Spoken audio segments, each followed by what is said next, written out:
So, open to work. I mean, that's kind of broken, right? It really isn't working. It is hard out there for a job seeker, isn't it, Rick? Oh, can I tell you this, Amy? Welcome back, by the way. But you know what? Job seekers are effing pissed.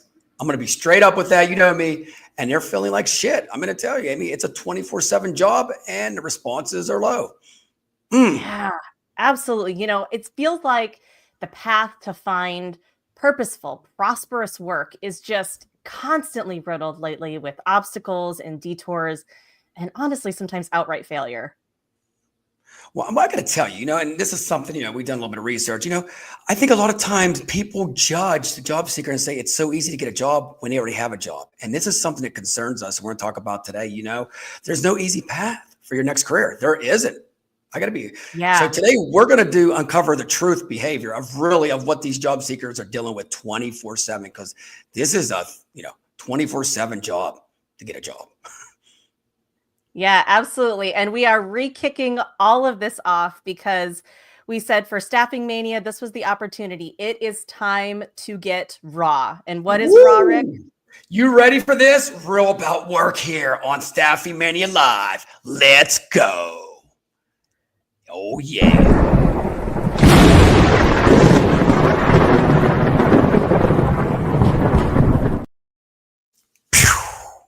We did it. We're here. Welcome, everyone. And welcome, of course, Rick, to Staffing Mania Live. This is our first in our re-kickoff of this series. It's our Monday night Raw, where we're going to get real about work. I'm Amy Yakowski, the founder of Painted Porch Strategies. And with me, as always, is Richard the Shark Ross. Woo! How's it going, Rick? You've been busy. I am enjoying life, like always. But you know what? Tonight, we're going to try to make two job seekers enjoy life too. And we're going to see what we can do at the end to get the exposure to get them hired, because it's been a long journey for them. And we're here to save their career somehow.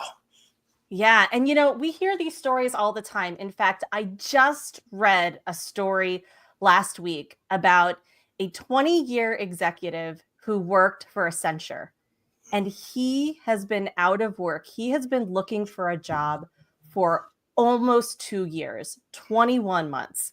He is trying to supplement. His wife is a stay-at-home mom. They have small children, and he's really just been trying to supplement with DoorDash, doing DoorDash delivery. I mean, how crazy is this? What do you think about that?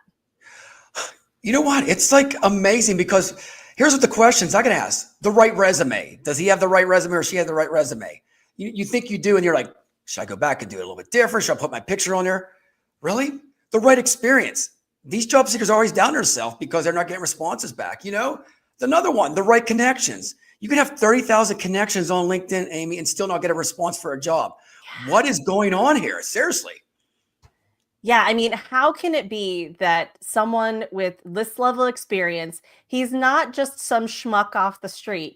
He's been doing the work, he's been putting in the time, managing and leading himself and others and organizations. He worked at Accenture, for God's sakes. Jeez. I mean, he's not, he can probably do some mean documentation, which is always helpful. Maybe I should hire him. But really, when we think about that, I mean, Rick, what is going on? Like, what are you hearing? What are you seeing? What are the folks sharing with you in the conversations that you're having with these job seekers that are trying to find? I mean, we would love for them to find meaningful work, but golly, just even work full stop, something that can help them pay the bills. What are you hearing?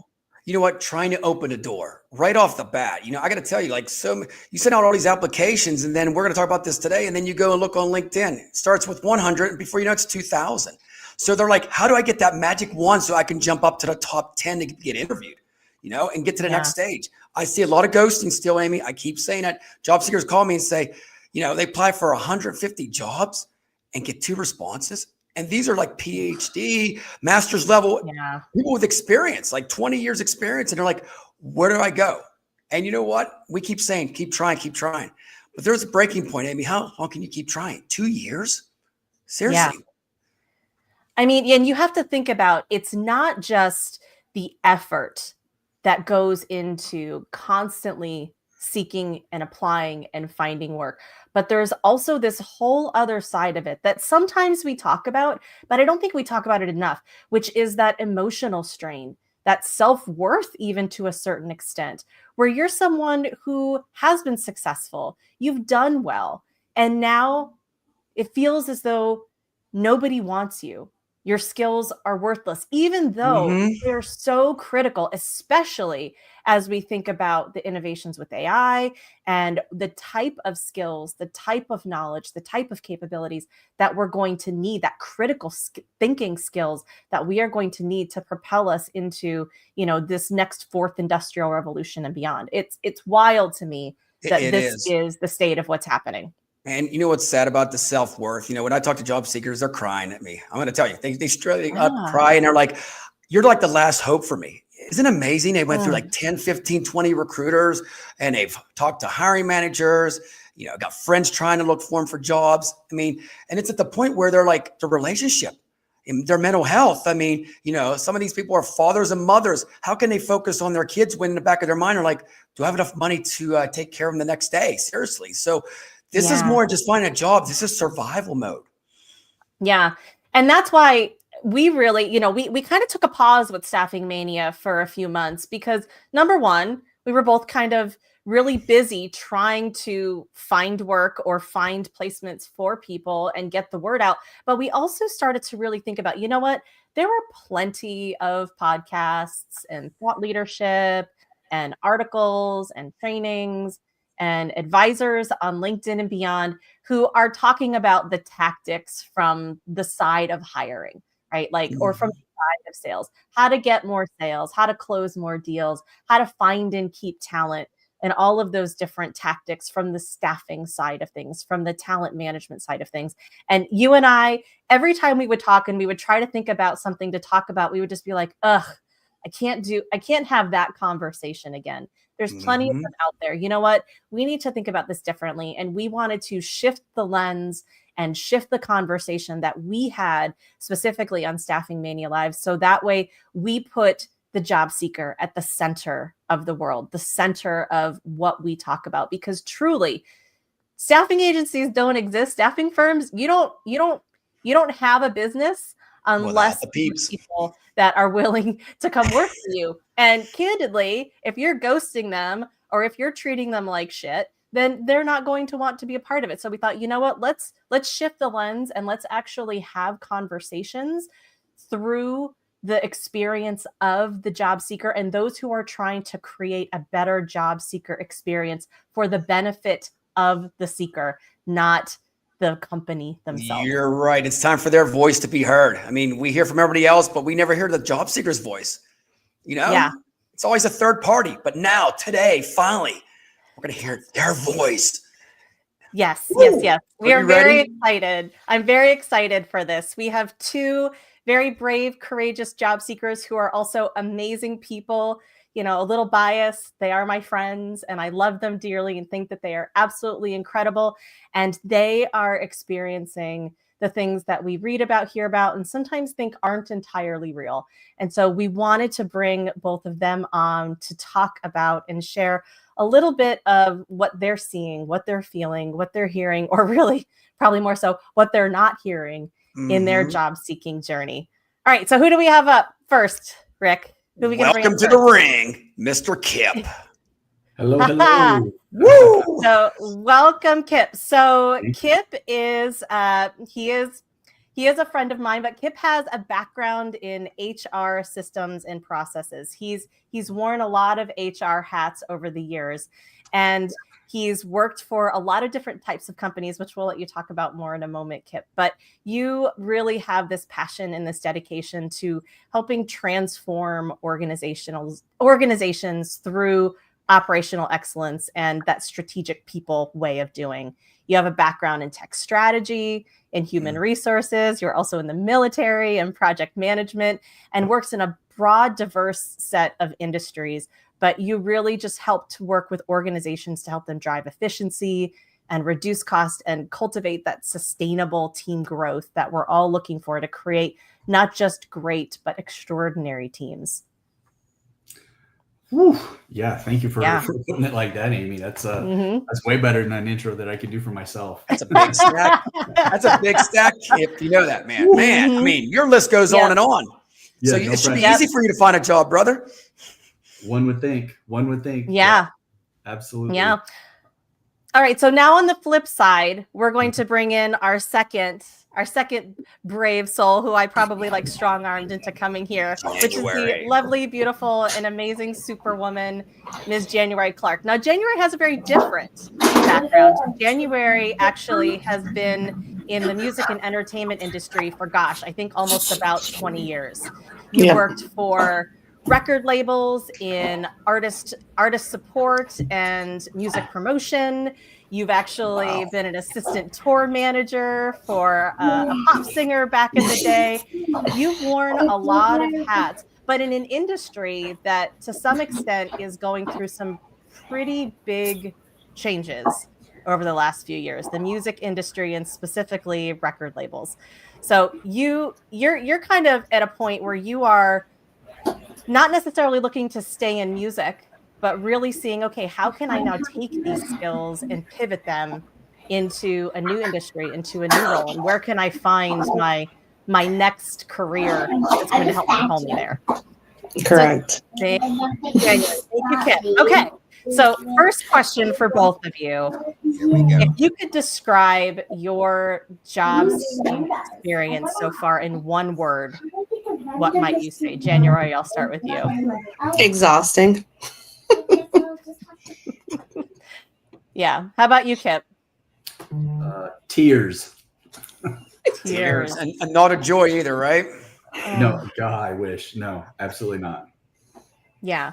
So tell us, Kip, a little bit about your job seeking journey, kind of when it started and, what it's looked like so far for these last several months. So I'll just go back. I mentioned to you guys previously, right? I've been laid off twice in the last 5 years. So we'll just talk about the most recent time. It was last August. So gosh, a year ago, I was notified, and it was due to budget cuts and those kinds of things. And so they gave me about a 2-month window to say, go find a job. They were gracious enough to give me some time while still earning a paycheck to do that. And so I jumped into that, and I thought, and just like you said earlier, Amy, it's easier. I can't remember if it was you or Rick now. It's easier to find a job when you have a job. So I thought, let's take advantage of this. Let's just roll right into something new. And after about a week and a half, 2 weeks of that job search and looking on LinkedIn, which I hadn't done in 3 or 4 years, and seeing that, Rick, you mentioned when you look at a job and you see that 2,700 people have already applied, and it was posted yesterday, I realized that I had to do some serious upskilling. And so it was like, I know I'm now competing with how many different AI bots out there, on top of all the candidates are legitimately applying on their own. But then I also have to figure out how to navigate the AI that is screening the applications before they're ever seen by a human being. Mm-hmm. And so it was applying for 50 jobs a day on my own 50 after jobs a updating day. a resume for each one. For weeks doing that and getting not even a response, nothing more than your thanks for applying. We're going to go in a different direction. Yep. And Kip, can I jump in real quick here? And Please. real quick, Amy, can you take a day in a life? Let's go back. Like what's your routine? You get up in the morning, 6 a.m. and start applying for jobs, or just take me in a day in a Kip life? gets up way earlier than I do. I can't do it. yeah. So- Sorry, Ray, go ahead. No, like day in a life. Give it to me. Like, are you applying every day? I mean, what's a normal day for you applying for jobs? I'm curious. Yeah, it's an early rise, 5:30. I try and get a little bit of exercise in before I start doing anything else, because at least get to burn on some frustration and some steam that way. Take the dogs for a walk, and then 6:30, 7 o'clock, you get your second cup of coffee, and I sit down on my computer, and it's 5-6 hours straight of that. Get a 15-minute lunch, come right back to it. And it's scouring LinkedIn and the other job sites and seeing the same jobs on all these different sites. You don't know which is the best path. And whether it's, trying to connect with a specific person at an organization, utilizing your network, whatever it is, and it's exhausting. And that's a 6-day-a-week thing. I refuse to do it 7 days a week because I needed some sanity and I needed to spend some time with my family. And I was lucky enough to have a second source of income, and my wife working. So that's been the saving grace for this last year for me. Yeah. 6. So January, I'll touch on some of the similar questions that we asked Kip, but tell us a little bit about your background and both like what type of jobs or career you've had in the past, and really how you're trying to look to translate that into the future and what's next, knowing that the music industry is going through a bit of a change. Well, as you know, working my last job was more of like marketing towards radio stations. So I've pivoted on my resume to say like partnership relations, to account manager, to even go back in the day of administration work that I've done before, to being a receptionist. Like I'm starting to see how low can I go to just get my foot in the door and then do like I did 20 years ago, is move up. But the problem is the things on my resume are like receptionist was like 20 years ago. And then I moved up to something else and kept moving. So it's kind of harder, I think, to go backwards when I apply for things. Yeah, because a lot of what you've done in the past has been, like I always say, you are a master planner. If you are going on a trip, if you are doing any type of renovations on your home, anything, go to January, because she will have that shit on lock. Like every single thing to think about. And I think a lot of that goes back to when you were doing the tour management, right? With Nick Lachey. And I would say even with a lot of the work that you did with radio promotions, because a lot of it is just keeping tabs on all the different radio stations that you have to touch point. Also managing artist relations. Anytime they come in and do a show locally, guess who's taking care of them and making sure they show up on time and are happy. And say thank you and remember their name and follow up, and you've met them and you have a great time. And yes. Yeah, but a lot of that, it's looked through the lens of your past, right? We always talk about how your resume is your past. It's not your future. Mm-hmm. But often, especially I think with a lot of these job boards and the algorithms and AI now, it's treating it very literally to a certain extent. And it's not being very creative in how it can translate what you're capable of to what is possible. And I think your skills especially are human skills. They're human connection, empathy. Those are the skills that are very hard to replace with an AI or even, a virtual assistant in the Philippines. But even still, you're having trouble finding it. You're having to almost try to outsmart the algorithm a little bit as you look for new work. Yeah. So, and I gotta ask you, January, so what's your day like? Seriously, let's go you have a family and all that stuff. So are you putting in 6 days a week too? I actually do 4. Knowing people in the industry I work in, Fridays aren't really like a day they want to see things come across table, or Saturdays. Sunday is kind of like the planning day, but it's like, Monday through Thursday, go at it before the kids get up and take care of the kids. And then they're going to start school, then go back at it.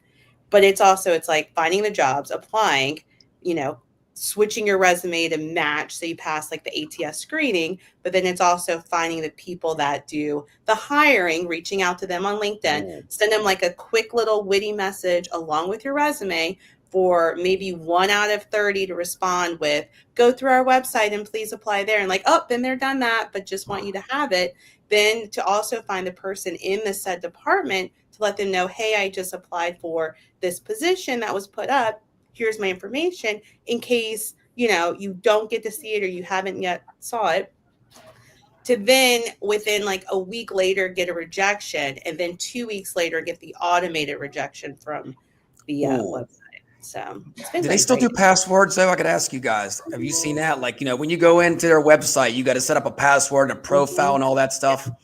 So you can see all the jobs you applied for though, all the rejections. So then also the good thing is once you see all the rejections and you go back to that website and then that same job you applied to for like months ago is back up and you're like, but I wasn't good then. Am I good now? Can I reapply or you're just gonna Okay, so I got to ask you, have you reapplied? No. Because you're like, yeah, like I Move on. did it. It was an automated thing, but it can even be within 30 days, the job will go back up. Yeah. So was it even a job in the first place? Or was you're it right. just Was it a bogus job to collect data? Right. Or Yeah. was it? Yeah. Here we go again. Okay. So speaking of bogus jobs, I'm curious from both of you, what's the quickest you've gotten a rejection? Because we've 30 heard minutes. stories. 30 minutes?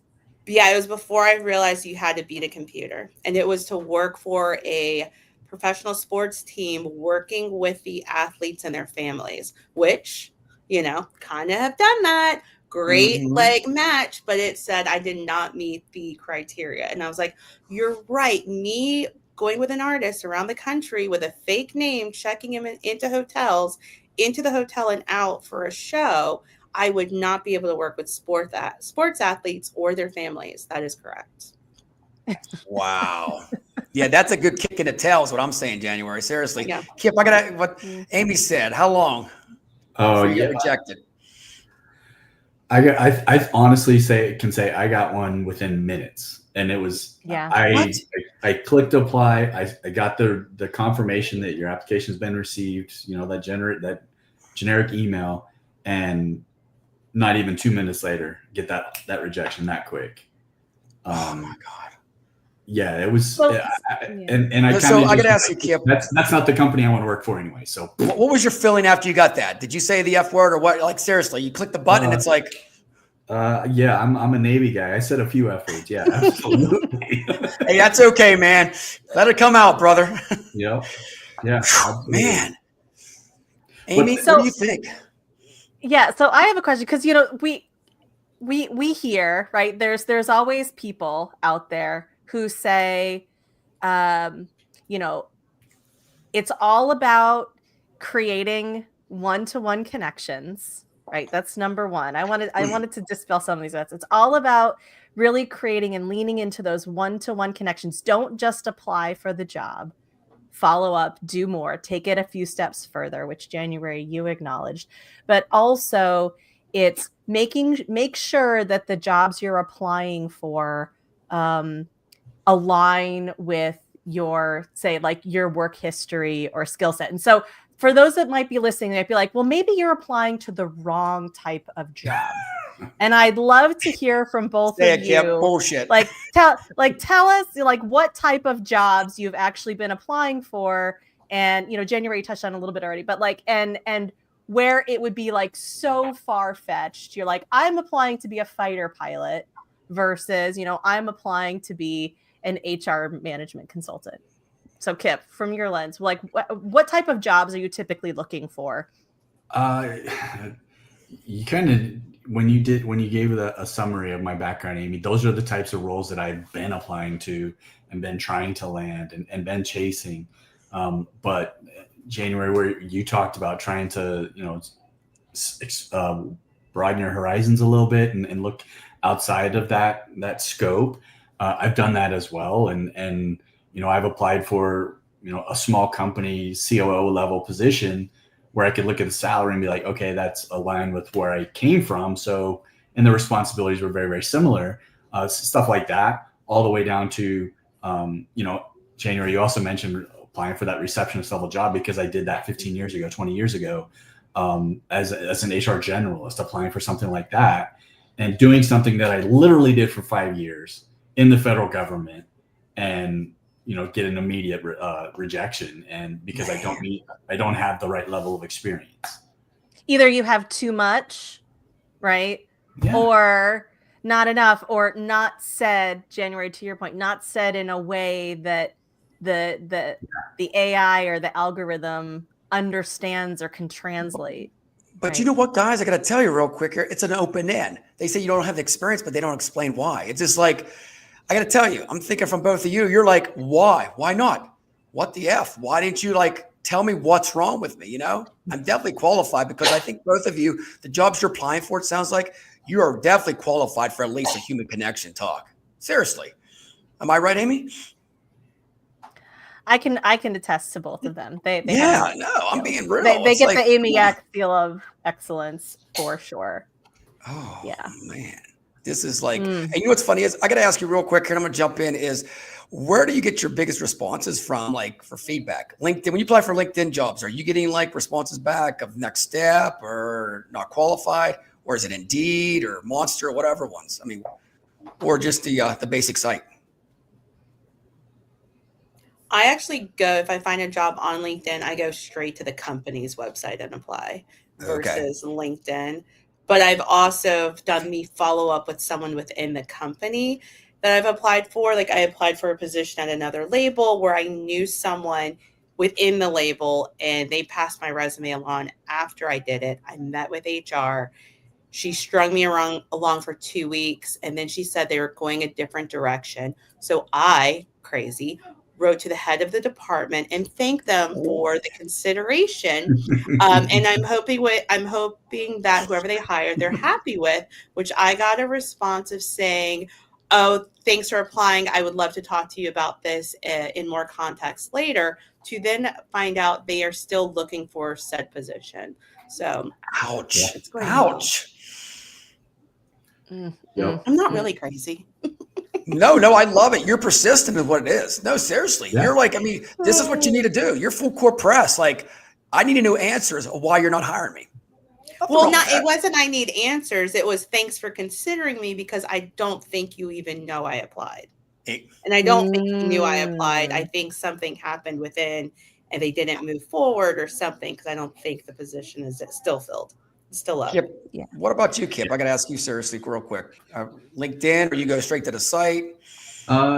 When I first started a year ago, yeah, mostly LinkedIn, applying that way. And then it was, I kind of employed some of the tactics that January talked about and going directly to the sites, applying there, and then trying to find people that I knew and looking at Amy's profile to see who she may know there and trying to use those paths. Right. And not just you specifically, Amy, but just as an example that I literally would do that. And like, who do I know that knows somebody that may know somebody at that company that could potentially put it in a good word for me? And same results. Ghosted, ignored. Yeah, sorry, we're not hiring right now, or we're not trying to fill that position, or yeah. So, Rick, from your lens, I'm curious because I'm curious to know, is this a problem where organizations are setting the bar of perfection maybe a little too high, where they're looking for the perfect candidate, and so they're willing or they have the ability to slow roll this or to keep it open for a long time? Is it that they have absolutely no idea what they're hiring for, and so the job description in no way matches the resumes or the people that are coming in that they're reviewing? Like, where is there a disconnect from your lens? I think there's a combo of both. I think first off, job descriptions are very vague at times, but here's what I'm seeing. A lot of people will post these jobs, these companies out there, and they hire within internal. So they just want to see what's out there versus anything maybe better. And then they go straight to the, it's easier to just hire somebody within. They don't have to go through the whole process and the hiring process. So they string people along. And one thing I see a lot is that when you guys do apply, that there's no response at all. So these companies, I mean, there's a lot of things. Are they collecting data? We know I hate to say it, but we know sometimes there's jobs out there that don't exist. I mean, you guys know that, it is what it is. But what are they looking for? Are they looking for that perfect person that they might never find? Yeah. But then again, it's the economy too. You could say something like, well, are they waiting for the economy to break and be a lot better? I mean, so there's so many questions. I think the biggest thing with both of you before we jump into more is, you got to keep your head up. We keep saying it over and over again, but damn it, there's got to be a time where somebody's got to call you and talk to you. And that's something maybe that, Amy, I don't know if we can jump into this now, but someone could do today. Yes. I mean, are you guys getting anybody on the phone? Is anybody actually responding to you, picking up the phone and calling you or sending you an email and say, let's have a Zoom call or Teams? No? Don't brag, Kip. Oh my, this is like crickets. It doesn't scare me. I'm trying to think of one, and I'm In a blank. year, Kip, nobody has reached out to you for a phone call? So the last time I participated in an interview was about 9 months ago.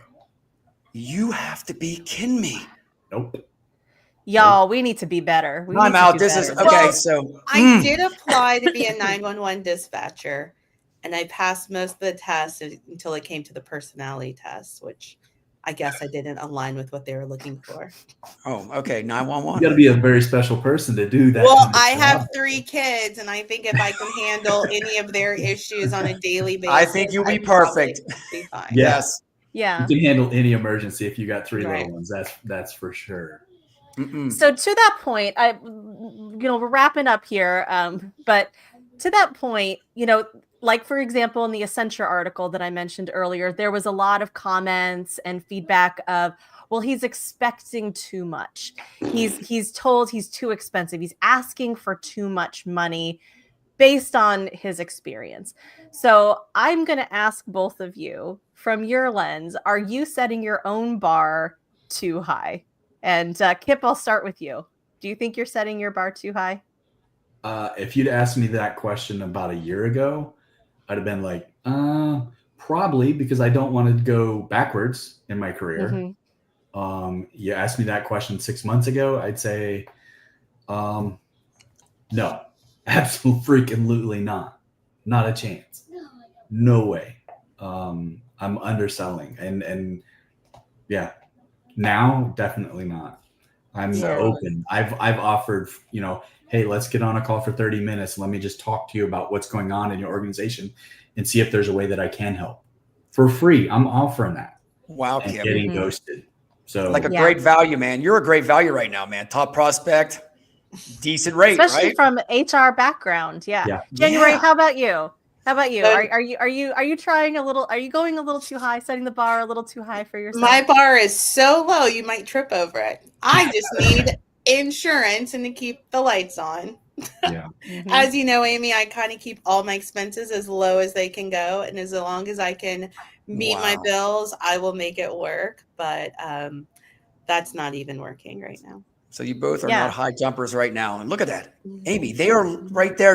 They just want somebody to talk to them. Seriously. Yeah.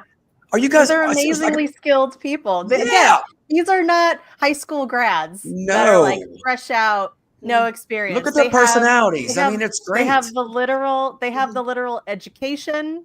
They have I like to say, the HKU, the Hard Knocks University. They've done it. They've tried it. They've got the certificates. They have the knowledge and the insight. It's just finding a way to break through and getting a little bit creative, right? January, you as far as upskilling and reskilling and new skilling, you've been trying a lot of things. Yeah, I'm going to look into taking some courses. I talked to my brother who works at Microsoft about learning computer skills with AI that might be needed in the coming Mhm. months. So if I can Smart. pivot to do something like that. But the problem is I see those positions, you need experience where I have no experience. So Okay, so Yeah. are you guys working with any staffing firms, recruiters? Have you done over the year? I mean, Amy, I know you got to ask this question, right? Are you working with anybody like a one-on-one recruiter, or Or have a you, coach. or have you in the past?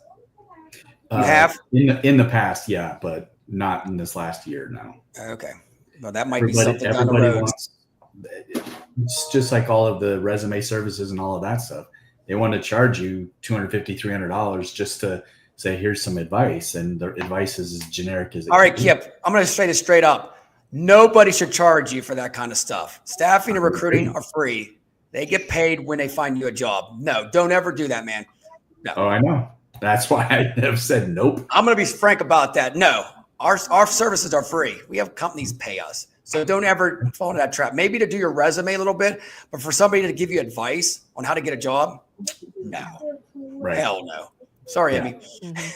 I'm trying to No, protect this, not at man. all. Yeah, no way. Don't ever pay. Not Talk to shark the approved shark. on that one. Yeah. How about you, January? I Have got you a ever worked career with coach from my losing my job, and we meet every 2 weeks. Mhm. I think she's running out of advice and suggestions. I have a friend who is a job recruiter. She will send me random job suggestions. I apply, then she'll tell me that I didn't get hired. And then I do reach out to a bunch of different job agencies, and I hit them up like on Monday, still looking for Yep. work. Here's my resume. I can start, whenever. Mhm. I think our window is starting to You know who it close. is. I Now, see let's see- Birdie and Bowie. hanging January, they out. want to Yes, come on the because- screen real quick. Amy, can they come on? Come on. Sure. Show me your Oh, kids. I boy. want to see the kids. I don't know. She has. This is what real life's about. Look at this. Yes. Being authentic and being real. Look at these kids. That's only 2 out of 3. There's still one missing. They won't want me to have a job, right? Come on now. They'll need a job. Yeah. Yeah, well, mommy needs a job because mommy is the income winner. Income I know, bringer yeah, for the we're households. A She's single. they're the single income house. They need mommy to get a job. That's why So I need benefits. we'll just like pull that one out and tear at the heartstrings a little bit There you there. go. But I would say any final thoughts. If you think about if you could give advice or give a little bit of a perspective to those on the hiring side of this relationship, what might you ask them, or what might you want them to consider? 1 second. And January, I'll start with you. I would say don't put a job up if they're not really going to hire. Like if it's something with internal, like just let me know it's internal. Like I think so many cover letters, I've been so creative just to know that they probably just hired with internally. It's just waste my time to waste their inbox space kind of deal. Yeah. So Kip, how about you? Especially someone who has a background in HR, who was on that side Yeah. of the world and it is advising people in that. You said people can get 30 minutes free advice. What free advice Minutes. might you give here? Rick, you said something earlier about bogus jobs and review. Job descriptions are very, very generic. Spend some time in creating an actual description or a job announcement that matches what you're really looking for. Yeah. You're wasting everybody's time involved, whether it's an internal or an external candidate, whether it's the hiring manager or above them, whatever that looks like. Spend some time doing that. You're going to get better candidates, and you're going to spend a lot less time using AI to screen those candidates. 100%. I totally agree. Okay, one more question. I'll say one more question. Most creative thing you've done or that you might be considering to try to land a job? Ladies first. Well, I just did obtain my real estate license, so I'm kind of focusing on that because I think it has, from my outgoing personality of meeting people, and then I know what it's like to own a home with a family and market and bring that together to hopefully that goes somewhere, but we will see. Obviously, the runway's short on savings, so we'll see how long that will last before it runs out. Well, I will say that with the 15 plus years of project management experience, I never had any real certifications. So within the last 6 months, I went and got Lean Six Sigma Black Belt certified and Yellow Belt. And then also I'm working on a coaching certification, just continuing to add to my toolkit where I can. The challenge is that each one of those costs hundreds and thousands of dollars to pursue. It's really hard to do when you're trying to cut costs everywhere. One of the oddest things that I think I did was applying for a job, and I can't remember the name of the company, but they were very, very strongly themed with pirates. Like the job announcement was like R-matey, and like very strong phrases and terminology that they use in their announcement. And I'm like, I don't talk like that. Sure, I love pirates, but I don't talk like that. So I use I mean, you AI. are a Navy man, so Kip, Right. did you say you were And, Captain Morgan, Mr. Captain Morgan, right? I mean, so I went and had it, I used AI and said, help me write a completely ridiculous cover letter to submit. And so I did. And I reached out to everybody on the C-suite level and sent them this and just said, hey, let me try something different here. And I tried it. And it was 4 months went by, not a peep. And then I saw somebody just that I was connected to actually started working there. And it was in the role that I had applied to. And so I reached out to them. I said, hey, best of luck. And within a few weeks, they moved on to something else. So it can't be that Oh, good. wow. Yeah. But it was just, thinking outside the box. It's kind of And bizarre. it got me nowhere. So back to being a regular, boring old Kip, I guess. Never. Pirate Yeah. letters. Amy, I got one question, final one. Can we roll with it? You Yep. ready for it? Let's do it. Okay, January. It's like Job Seekers Got Talent. In 30 seconds, why should somebody hire you? Give it to me. I'm hardworking. I'm good at multitasking, obviously, with these two. And yeah, I'm dependable. There it is. Kip, 30 seconds, brother. I got an extra 30 seconds to think about it. I am absolutely one of the most dedicated and committed people that you'll encounter. I absolutely will do anything to see a team succeed, jumping in wherever it's needed, from answering phones to doing data analysis, anywhere in between. I just really want to be a part of something and help a team grow. Love it. Amy, Fantastic. 2 prospects right here. They're for free. Call them up. Yes. If you want some amazing talent as part of your organization, definitely reach out to them. Reach out to us if you want to try to reach out to them. We'll post their profiles in the post, so that way you can connect with them directly as well. Kip, January, thank you so much for taking the time and sharing a little bit of your experience. We'll want to check in with you and hear how things are going, and maybe have you back in a little bit too. But thank you both. Cross my fingers. You guys are going to get hired soon. Let's do it. Yep. Champions of the ring. Love both of you guys. Take care. Amy, stay on for a sec. Take care. Man. OMG, Amy. That's, you know what? I hear this all the time, and now the whole world can hear this. LinkedIn, Facebook, the X, everything can hear this. That the job seekers, man, they just want somebody to talk to them. It's sad. Yeah, we hear all the time how when people talk about introducing these different technologies into their organization to help speed up or optimize, right, the hiring process, we have people say, oh, it's so that way our recruiters, our hiring team can do what they do best, which is cultivate and develop relationships and connect with people. So I think, though, we're at the point where we can say bullshit, because clearly the conversations that we've had with these two folks, as well as what we hear constantly, in LinkedIn, on Facebook, in articles throughout, that they are not receiving that human compassion, that human touch, that care. Even if they're not the right fit for the job, they are still a person.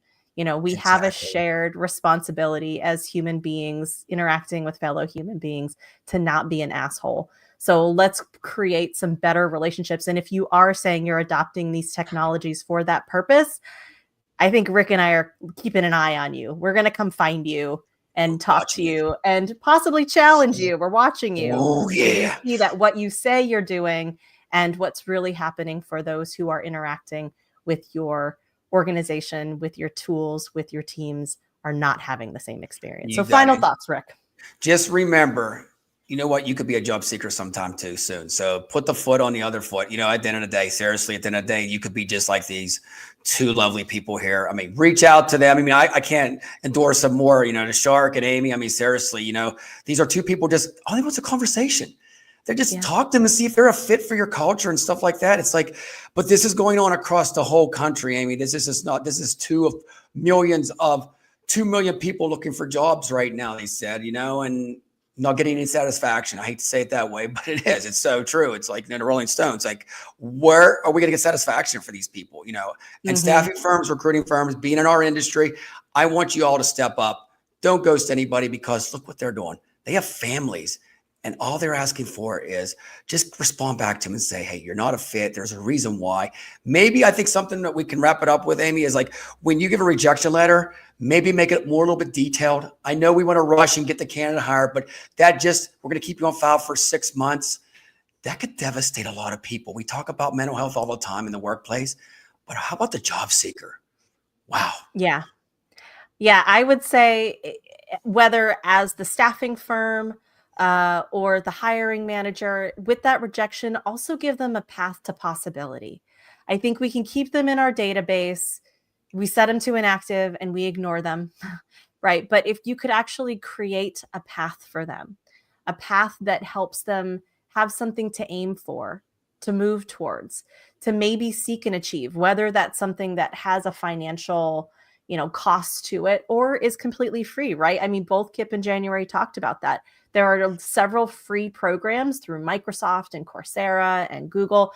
There's also paid things that you can do, but if you can give them a path to aim towards, to work towards. So it's not a reflection of them as a person, but it's a way for them to understand what's expected or what's needed of them in order to maybe have a second chance down the road. I think that's going to be the key.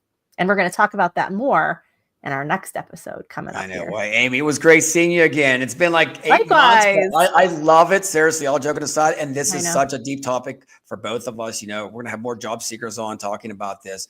And hopefully one day the companies will realize that, everybody has a heart. That's it for me. Absolutely. Well, Rick, thanks again. Thank you to all of you watching live or on demand after. If you have any thoughts or comments or perspective or ideas that you want to share, please post them, as well as if there are certain topics that you want to hear about from the lens of the job seeker going forward. Please post them and we'll be sure to include them in our upcoming episodes where we get raw or we do a little smackdown coming up soon. You got it. Job seekers, we got your back, baby.